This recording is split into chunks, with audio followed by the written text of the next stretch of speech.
শিশু মার কোলে তাইকা ডাক দিয়া বলেন, মা গো, জালেম শাসকের কোনো কথা শুনবা না গো মা, এই জালেম শাসকের কথা শুনবা না মা, একটা সেকেন্ড দেরি কইরো না গো মা, তোমার চোখের সামনে হাজার হাজার নারী পুরুষ মালিকের উপরে ঈমান এনে তাদের ঈমানের পরীক্ষা দিয়া ফার্স্ট হইয়া জান্নাতে চলে গেছে গো মা, একটা সেকেন্ড দেরি করবা না, আমি তোমার বাচ্চা বলছি, আমারে সহ তুমি আগুনে জাপ দাও, দেরি কইরো না গো মা, শয়তান ওয়াসওয়াসা দিবে, একটা সেকেন্ড দেরি করবা না। মা তার দুধের বাচ্চার কথা শুই না ইমানি জজবা বেড়ে গেছে, আর পিছনের দিকে তাকায় নাই, বাচ্চাটারে কুলে লইয়া একটা সেকেন্ড দেরি করে নাই, আগুনে জাপ দিয়া ইমানের পরীক্ষায় উত্তীর্ণ হয়ে গেল। হেদায়েত কি সবার কপালে তাই না? কথা বল না দি, সবার কপালে হেদায়েত নাই। এখানে যে সবাই ওয়াজ শুনতে আসছে, সবাই কি হেদায়েত পাইব? কথা বল না দি, এরকম সবাই হেদায়েত পাইতো, বাংলাদেশে কত লক্ষ মাহফিল হয়, সব মানুষ আল্লাহর ওলি হয়ে যেত গা, ঠিক নেই? সারা দেশে খালি আল্লাহর ওলি থাকতো, বুজুর্গ হয়ে বইরা যেত গা। কিন্তু যত মাহফিল হচ্ছে, মানুষ ভালো হইতে জানে, খারাপ হইতে বেশি। খারাপের সংখ্যা কম না, ভালার সংখ্যা খুব কম, খারাপের সংখ্যাটাই বেশি। কেন? সবার কপালে হেদায়েত নাই। রাসূলের আপন চাচা যেই মহব্বত রাসূলকে করছে, নিজে না খাইয়া রাসূলকে খাওয়াইছে, জরায়া দইরা রাসূলকে ঘুমাইছে, এত মহব্বত আর এত ভালো, রাসূলের জন্য জীবন দিতেও প্রস্তুত ছিল। সেই চাচা কয়, আমি জাহান্নামটা বাচ্চা নিয়েছি। চিন্তা করছে? এই জন্য সবার কপালে হেদায়েত নেই, তকদিরে থাকতে হয়, তকদিরে না থাকলে করবেন কি? আল্লাহর নবীর সাথে সাথে এই কথা শোনার পরে চোখ দিয়ে পানি ছেড়ে দিছে। নবীর গাল মোবারক বেবে, দাড়ি মোবারক বেবে পানিগুলি পড়তেছে, অজরে নবী কাঁদতেছে, হায় রে, আমার চোখের সামনে আমার চাচা দুনিয়ার থেকে বিদায় হয়ে যাবে, কেমনে গো আমি বরদাস্ত করি?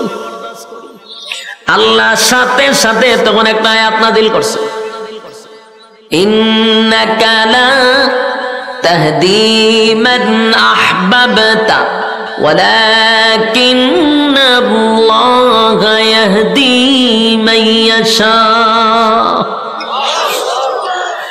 আয়াতে কারিমা নাযিল করে আল্লাহ বলেন, নবী গো, আবু তালেব আপনার মহব্বতের চাচা হতে পারে, কলিজার টুকরা চাচা হতে পারে, তাই আপনি চাইলেই আবু তালেবকে হেদায়েত দিতে পারবেন না। আমি আল্লাহ আপনাকে হেদায়েতের দায়িত্ব দেই নাই।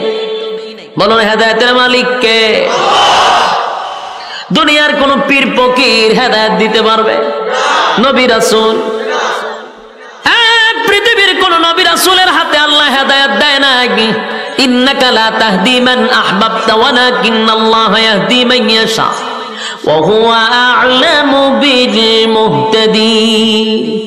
আমি চোখের পানি আপনি মুছে ফেলুন, আপনার মহব্বতের চাচা হতে পারে গো, কিন্তু আপনি চাইলেই আপনার চাচাকে আপনি হেদায়েত দিতে পারবেন না, কারণ আমি হেদায়েতের দায়িত্ব আপনি নবীকে দেই নাই গো নবী। আপনি যতই চেষ্টা করেন, আমি আল্লাহর সিদ্ধান্ত আবু তালেব রে হেদায়েত দিব না। আল্লাহ হেদায়েত দিবে না, রাসূল কান্দে, আল্লাহ খাইন্দা লাভ নাই। আপনি যতই কান্দেন, আমি তারা হেদায়েত দিব না। কেন দিবে না? এটা লম্বা আলোচনা, আমার এই দিকে যাওয়ার উদ্দেশ্য না, যেটা বুঝাইতে চাচ্ছি। আবু তালেব মারা যাওয়ার পরেই শুরু হইল রাসূলের উপরে নির্যাতন। এতদিন তো সাহাবায়ে কেরামরে মারছে, এতদিন তো সাহাবায়ে কেরামদের উপরে নির্যাতন করছে, আর রাসূলের উপরে টাচ করার সাহস পাইছিল না। আবু তালেব মারা যাওয়ার পরেই খাদিজাতুল কুবরা মারা গেল, আবু তালেবও মারা গেল, সবচেয়ে কষ্টের এই সময়টা রাসূলের।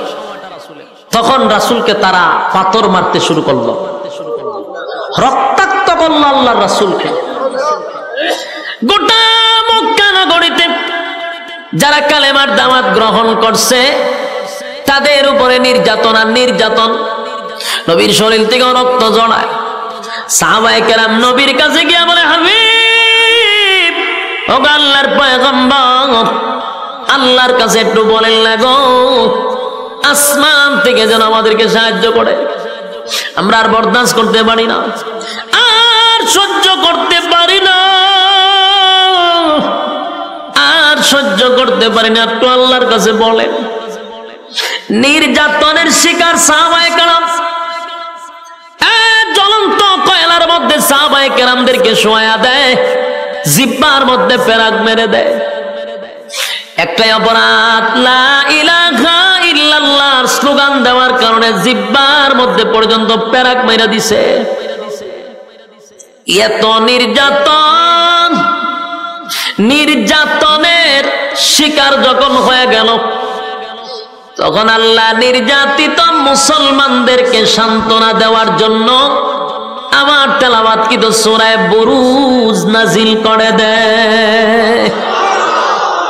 এই সাহাবায়ে কেরাম সবাইকে সান্ত্বনা দেওয়ার জন্য আল্লাহ তখন সূরা বুরুজ নাজিল করে। সূরা বুরুজ নাজিল করে। 4টা কসম করছে আল্লাহ। কয়টা কসম? আরো জুড়ে, হ্যাঁ সবাই মিলে কর। 4টা কসম করছে আল্লাহ। সূরা বুরুজ নাজিল করছে সান্ত্বনা দেওয়ার জন্য নির্যাতিত মুসলমানদেরকে। আল্লাহ সান্ত্বনা দিতেছে, সান্ত্বনা দেওয়ার আগেই আল্লাহ 4টা কসম করছে। কয়টা? আল্লাহ সূরা বুরুজে বলেন, ওয়াস-সামাই যাতিল বুরুজ, কসম দুর্গ বিশিষ্ট আকাশের, তারকা আকাশ যেটাই বুঝেন, নক্ষত্র। আল্লাহ বলেন কসম, তারকার কসম, নক্ষত্রের কসম। ওয়াল ইয়াউমিল মাউউদ, আল্লাহ বলেন কসম পরকালের, যেদিন আমি আল্লাহ বিচার করব, পুনরায় তোদেরকে আবার জীবিত করব, সেই কিয়ামত দিবসের কসম।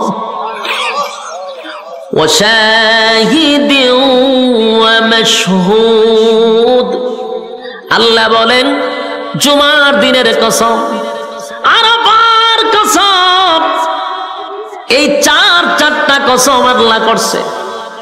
ওয়াস-সামাই যাতিল বুরুজ, ওয়াল ইয়াউমিল মাউউদ, ওয়াশাহিদ ওয়া মাশহুদ। কয়টা কসম? 4টা কসম করছে আল্লাহ। 4টা কসম করে আল্লাহ বলেন, কুতিলা আসহাবুল উখদুদ। 4টা কসম করে আল্লাহ যে কথাটা বলছে, এই পয়েন্টটাই আপনাদের স্মরণ রাখতে হবে। যদি আলোচনা শুনতে চান তাহলে সামনে বোঝার জন্য এই পয়েন্টটা খুব জরুরি। 4টা কসম করে রব্বে কারীম বলেন, কুতিলা আসহাবুল উখদুদ, গর্ত খননকারীর উপরে আমি আল্লাহর অভিশাপ। কার উপরে অভিশাপ? গর্ত খননকারীর উপরে আমি আল্লাহর অভিশাপ। বলুন কার উপরে অভিশাপ? গর্ত খননকারীর উপরে আল্লাহর অভিশাপ। এই কথাটা আপনাদের স্মরণ থাকতে হবে। এই এতটুক কথা স্মরণ না রাখলে সামনের আলোচনা বোঝা বড় কঠিন হবে। খুব মনোযোগ দিয়ে শুনবেন। আল্লাহ 4টা কসম কাইরা একজন জালেমকে আল্লাহ অভিশাপ দিছে। গর্ত খননকারী জালেম। আল্লাহ বারবার বলেন গর্ত খননকারীর উপরে আমি আল্লাহর অভিশাপ। তাও 4টা কসম করে হয়েছে অভিশাপ। কসম অভিশাপ, কসম অভিশাপ, কসম অভিশাপ। গর্ত খননকারী। এই জায়গাত ওয়াজটা রাখেন, এরপরে আসুন এই সূরা নাজিল হইল কেন বলেন?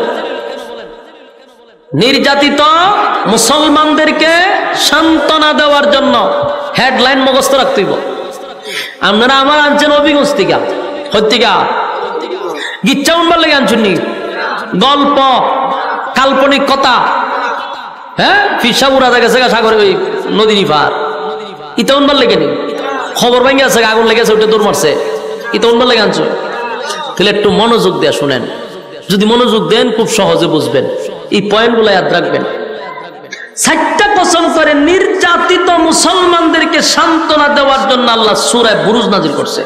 আমি যদি আপনাদেরকে জিজ্ঞাসা করি আল্লাহ সূরা বুরুজ কেন নাজিল করছে, আপনারা বলবেন নির্যাতিত মুসলমানদেরকে সান্ত্বনা দেওয়ার জন্য নাজিল করছে। কসম কয়টা কাটছে? 4টা। 4টা কসম করে অভিশাপ কারে দিল? গর্ত খননকারীর উপরে আল্লাহর অভিশাপ। এখন আসুন আমরা পয়েন্ট বোঝা দরকার। প্রথম প্রশ্ন হলো, নির্যাতিত মুসলমানদেরকে আল্লাহ সান্ত্বনা দিয়েছে সূরা বুরুজ নাজিল করে, মানলাম। কিন্তু সূরা বুরুজের ভিতরে কি এমন ঘটনা আছে যেই ঘটনা শুনাইয়া সান্ত্বনা দিছে? ঘটনাটা তো জানা দরকার, কথা বলে যে এমন কি আছে সূরা বুরুজের ভিতরে যেটা শুনাইয়া নির্যাতিত মুসলমানদেরকে আল্লাহ সান্ত্বনা দিল? এই ঘটনাটা তো শোনা দরকার। এই ঘটনাটাও কোনো গল্প নয়, কোনো গিচ্ছা নয়, তাফসীরের ভিতরে এই ঘটনাটা আল্লাহ উল্লেখ করছে। এই ঘটনা কি? রাসূল দুনিয়াতে আসার 90 বছর আগের ঘটনা। রাসূল দুনিয়াতে আসার কত বছর আগের ঘটনা? 90 বছর আগের ঘটনা। এই সময় রাসূল দুনিয়াতে নাই। এই 90 বছর আগের ঘটনাটা আল্লাহ সূরা বুরুজের ভিতরে ঢুকাইয়া তখনকার নির্যাতিত মুসলমানদেরকে সান্ত্বনা দিছে। এখন আপনাদের প্রশ্ন, 90 বছর আগে কি ঘটছিল? ঠিক না? 90 বছর আগে ঘটনাটা কিটা? 90 বছর আগে একটা ঘটনা ঘটছিল। 90 বছর আগে তখনকার সময়ে একজন জালেম শাসক ছিল। কি ছিল? জালেম শাসক। জালেম শাসক ছিলেন। জালেম শাসকের কাজ হইল কারণে অকারণে মানুষের উপর নির্যাতন করা। আমনে কথা বললেই আপনার উপর নির্যাতন করা, কারণে অকারণে আপনাকে হয়রানি করা। এটা হলো জালেম শাসকের কাজ। তখনকার যুগে একজন জালেম শাসক ছিল, সে নিজেকে খোদা দাবি করত, বলতো আমি তোমাদের রব, আমি তোমাদের প্রভু। যারা তাকে খোদা মানত না তাকে তারা হত্যা করত। এই প্রভু নিজেকে খোদা দাবি করত, হয়তো আমি তোমাদের রব, আমি তোমাদের প্রভু। তারে যে খোদা মানত না তারে হত্যা করত। আমার কথা বুঝতে জন্যই কত বড় জালেম, কত বড় জালেম শাসক। তখনকার যুগটা ছিল জাদুবিদ্যার যুগ, জাদুবিদ্যা বেশি চলতো। তো সবচেয়ে প্রবীণ জাদুঘর সে বৃদ্ধ হয়ে গেছে, বুড়ো হয়ে গেছে। তো সে একদিন বাদশাকে বলল যে আমি যদি মারা যাই তা আমার এই জাদুবিদ্যা তো আরেকজনের শিখাইয়া যাওয়া দরকার, তাই আমাকে আপনি একজন মেধাবী ছাত্র দেন যারে আমার এই আগাম কুগাম শিখাইয়া যাওয়ান যায়। তো বাদশা চিন্তা করলো কথা তো ঠিক, একটা মেধাবী ছেলে তালাশ করে বাইর করছে। বাইর করে এই বৃদ্ধরে দিছে যে এরে তুমি জাদু শিখাইও। বৃদ্ধ যা শিখছিল তা যুবকরে শিখানোর চেষ্টা করা শুরু করছে। যুবক তার বাড়ির থেকে প্রতিদিন বৃদ্ধর কাছে যায় জাদু শিখতে। একদিন রাস্তার মধ্যে দেহে এক হুজুরে ওয়াজ করে। মনে করেন আপনার এই রাস্তা দিয়ে যাইতেছে, দেহে আমি কেন ওয়াজ করি, হেওয়া ভ্যান্ডেলও বইছে, এরকম বিষয়টা। তো ফাদ্রিয়ে ওয়াজ করে, যুবকে জাদুবিদ্যা শিখতে যাবে, মাঝখানে হুজুরের ওয়াজ শুনতে বসছে। ওয়াজ শুনে দেহে ভালোই তো লাগে, খারাপ না, আর একটু বই। এই বইতে বইতে কয়েক মিনিট বসছে, 10-15 মিনিট ওয়াজ শুনছে। শুননা যুবক আবার চলে গেছে জাদু শিখতো। তো প্রতিদিন সে জাদুবিদ্যা শিখতে যায় আর দেহ হুজুরে বইয়ে ওয়াজ করে। আর তারও হুজুরের প্রতি এমন এক আকর্ষণ ঢুকছে, সেও চিন্তা করলে যে না, হুজুরের কথা বড় মজা, আমি একটু শুনি। দেহে হুজুরে ওয়াজ করে একত্ববাদী খুদার। আর তখনকার মানুষ খুদা মানত কারে? এই কয়েকজনে ওয়াজ বুঝতে যায় আর বাকি সব আমার মুখের ভাই যাই রয়েছে। উত্তর না দিলে বোধ ওয়াজ বুঝুন না, আপনারা ওয়াজ বুঝতে শুননি। 2-1 ভাই যে ওয়াজ বুঝতেছে, বাকি দেশের সব জনগণ খুদা মানত জালেম শাসককে। আর এই যুবক ওয়াজ শুনলো, ফাদ্রিয়ে ওয়াজ করে একত্ববাদী খুদা। যুবকে চিন্তা করছে কিরে ফাদ্রি দি খুদা আর একজন হয়, আর দেশের সব জনগণ আমরা যে মানি ওই বাদশারে খুদা মানি, হুজুর দেখো খুদা বলে আর একজন আছে। এটা নিয়ে সে খুব চিন্তায় আছে। তো এরপরে জাদু শিখে আর হুজুরের কাছে আস্তে আস্তে একদিন কথা শুনতে শুনতে, তার আসল রবের কথা শুনতে শুনতে সে এই হুজুরের হাত ধইরা কালেমা ভরে ঈমান আনছে। ঈমান আনছে, আনার পরে প্রচুর স্টাডি করতে শুরু করলো, গবেষণা শুরু করলো, ভাবতে শুরু করলো। ভাইবা কয় ঠিকই তো আছে, বাদশা খুদ হইব কেমন, এটা আমাদের মতো না, তুই খুদা হয় কেমন? এই বিষয় নিয়ে খুব চিন্তিত।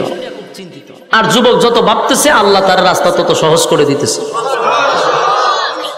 এই বিষয়টা তার ভিতরে সবসময় একটা টেনশন আর চিন্তা, যে মানুষ যে সবাই বাদশারে খুদা মানে, তা আসল খুদা না, মানুষ তো তারা খুদা মানে। এর ভিতরে তার ভিতরে একটা সন্দেহ আছে, হাসা ওই পাদ্রিটা সঠিক না বাদশাই সঠিক, এটা নিয়ে একটা চিন্তা আছে। একদিন রাস্তা দিয়ে যাওয়ার সময় দেখে গ্রামের সব মানুষ এক রাস্তার মধ্যে দাঁড়ায় রয়েছে। সে যাবে রাস্তার ওই পারে, কিন্তু মাঝখানে দেখে একটা ভয়ঙ্কর এক প্রাণী বসা, ভয়ঙ্কর প্রাণী। এখন এই প্রাণীর ভয়ে গ্রামের কেউ এই দিকেও আসে না, এই দিকের মানুষ ওই দিকেও যায় না। যুবক পড়ছে মহা মুসিবত, আমি যাবো কেন? এই প্রাণীর ভয়ে সব মানুষ দাঁড়িয়ে আছে। হঠাৎ করে যুবকের মাথায় একটা প্ল্যান আসলো, যে আজকেই আমার পরীক্ষা করার সময় আসল রবকে। আজকে আমি পরীক্ষা করবো যে আসল রবকে। এই বইলা সে একটা পাথর লইছে, ছোট্ট পাথর লইয়া কইতাছে, যদি একত্ববাদী খোদা সঠিক হয়, পাদ্রী যে দাওয়াত দিছে সেই খোদা যদি সত্য হয়, তাহলে এই পাথর দিয়া তো একটা মুরুগ মারাও সম্ভব না, কিন্তু এই পাথরটা মারার সাথে সাথে যেন এই ভয়ঙ্কর প্রাণী মারা যায়। সঠিক খোদা যদি হয় পাদ্রীটা, আর যদি সঠিক খোদা না হয় তার এটা মরবে না। এই বইলা ডিল মারতেই ছোট্ট পাথরটা ডিল মারছে, একদিকে ডুইকা আর একদিকে বেরিয়ে গেছে। ওই প্রাণীটা জাগাতেই মারা গেছে। বলুন তো দেখি, যুবকের ইমানি জজবা বাড়ছে না কমছে? ইমানি জজবা বেড়ে গেছে। এখন তো যুবক কয় সর্বনাশ, তাহলে আমার টার্গেট ঠিকই আছে, খুদার পরিচয় পেয়ে গেছে, খুদার পরিচয় পেয়ে। যুবক খুব খুশি, আমি আমার রবের পরিচয় পেয়ে গেছি। এতদিন এই বাদশাকে খুদা মানছি, হ্যাঁ কোনো খুদা টুদা না, দেশের মানুষও তারে খুদা মানতেছে, আসল রবের পরিচয় পেয়ে গেছি। যুবক এবার একটা ডংলিয়া পড়ছি আমিও। সম্মানিত সুধী, যুবক চিন্তিত। আমরা একটা কাজ করেন, বক্সে হালকা একটু ইকু দেন, বক্সে দেন, আপনি রিপিও কি কয় এটারে মনিটরে দিয়েন না, মনিটরটা আমার কাছে তো, বক্সে দেন, হালকা দেন, শ্বাসটা না টানে। সম্মানিত সুধী, এখন এই যুবক তার ইমানি জজবা বাড়ছে। সে চিন্তা করলো আমি আসল রবের পরিচয় পাইছি, আমল শুরু করছে, ইবাদত শুরু করছে, রবের প্রতি তার যথেষ্ট পরিমাণ বিশ্বাস চলে আসছে, জান প্রাণ দিয়ে রবের গোলামি করা শুরু করছে।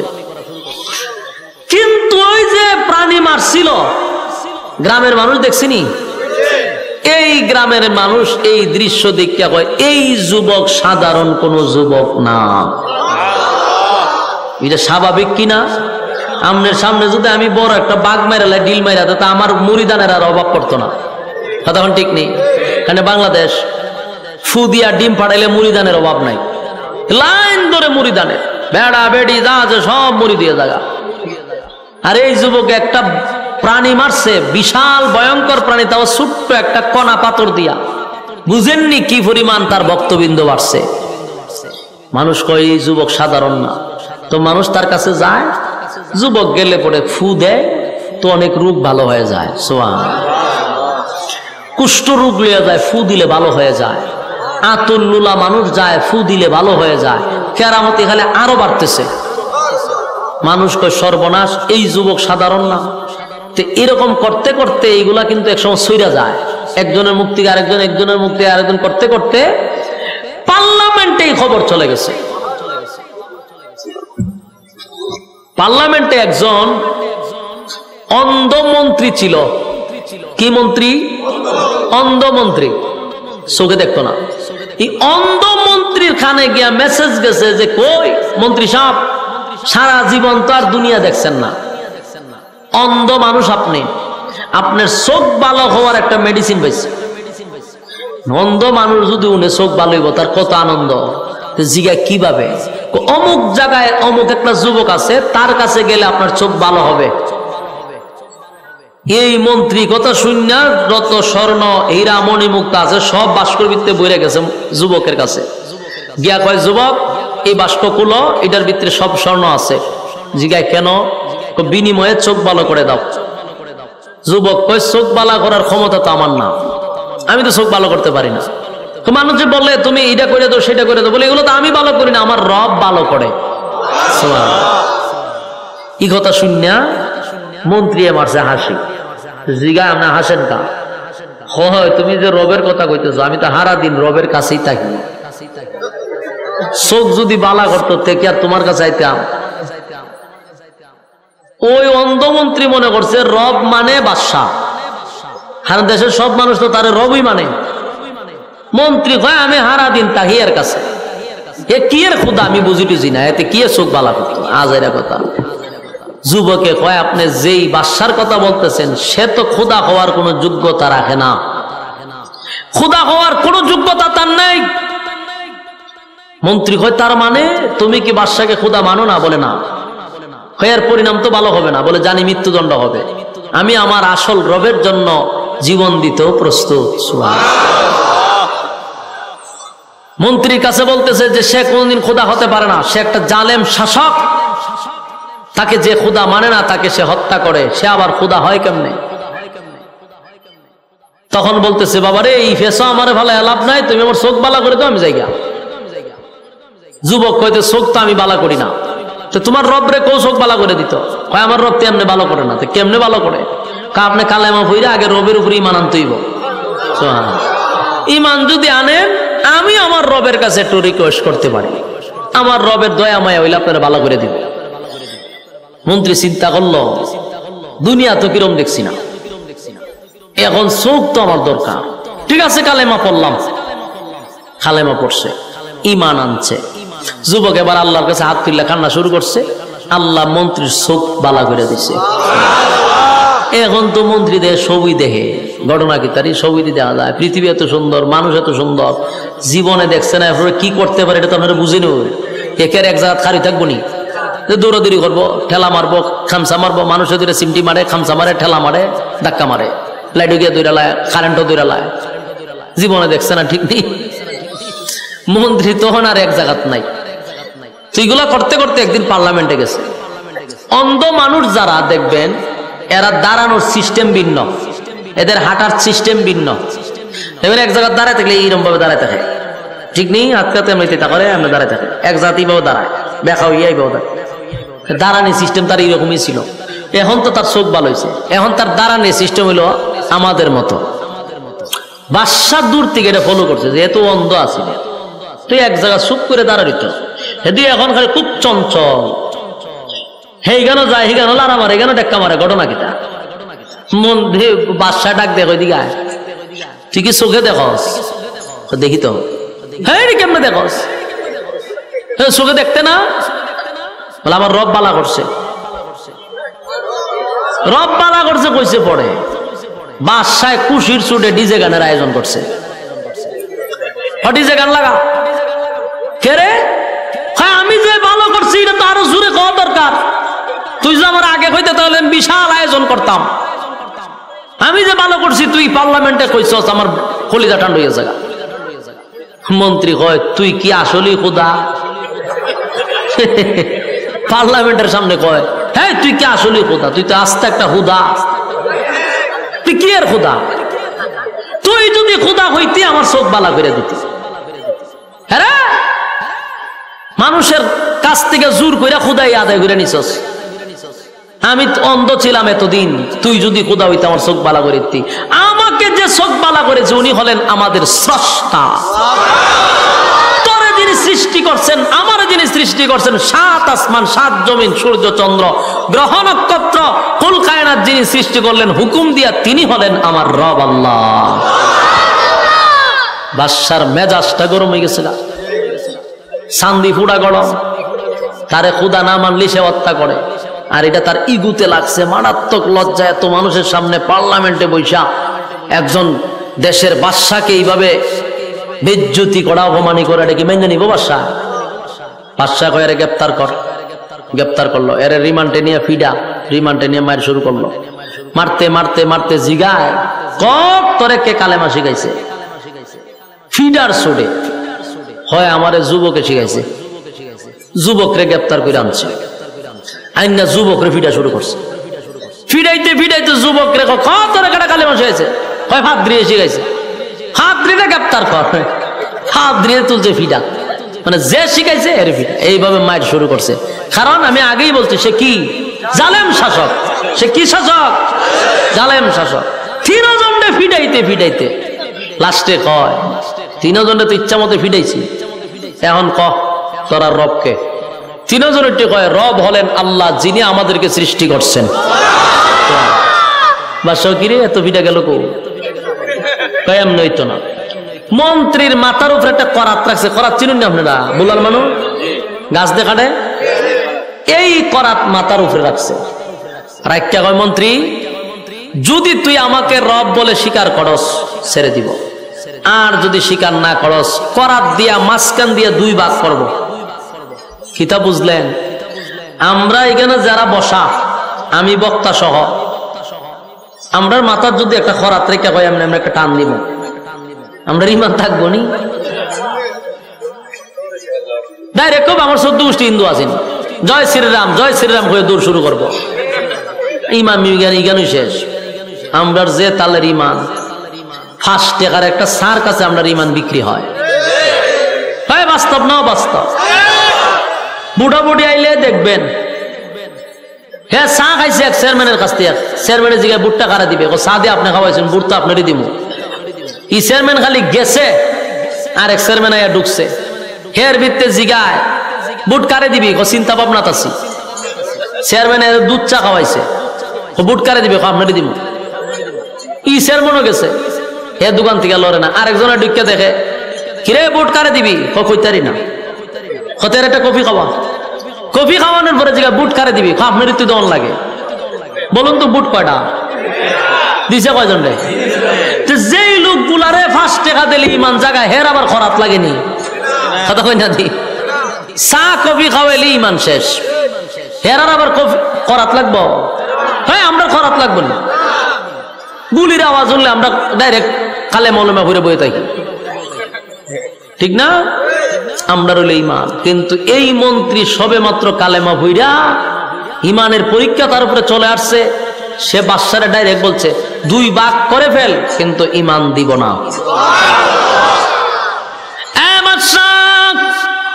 তার 1 নম্বর কারণ হলো, আমি আমার রবকে শুধু একদিন ডাক দিয়েছিলাম, আমার রব আমার ডাকের সাড়া দিয়া আমার চক্ষু ভালো করে দিছে, সেই রবের সঙ্গে আমি বেঈমানি করব না।